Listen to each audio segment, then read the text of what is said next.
नमस्कार मंडळी. मराठी चित्रपटसृष्टीतील ज्येष्ठ अभिनेत्री मधु कांबीकर यांनी अभिनयासोबतच आपल्या लावणीने लाखो चाहत्यांची मनं जिंकली. 27 नोव्हेंबर 2016मध्ये तब्बल 12 वर्षांनंतर त्या पुन्हा एकदा स्टेजवर नृत्य सादर करण्यासाठी उभ्या राहिल्या होत्या. कार्यक्रम सुरू असतानाच त्यांना अचानक अस्वस्थ वाटू लागलं. तरीही त्यांनी हार मानली नाही आणि जिद्दीनं आपलं सादरीकरण पूर्ण केलं. मात्र कार्यक्रम संपल्यानंतर मेकअप रूममध्ये गेल्यावर त्यांना पॅरालिसिसचा झटका आला.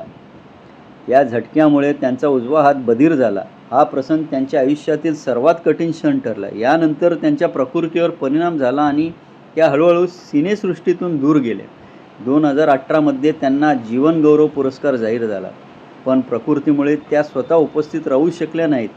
त्यांच्या वतीने त्यांच्या सुनेने हा सन्मान स्वीकारला. मधु कांबीकर यांचा प्रवास आपल्याला एकच गोष्ट शिकवतो, कलाकारासाठी कला ही सर्वात मोठी ताकद असते. आज त्या पडद्यापासून दूर असल्या तरी त्यांच्या अभिनय आणि लावणी कायम प्रेक्षकांच्या मनात जिवंत राहतील.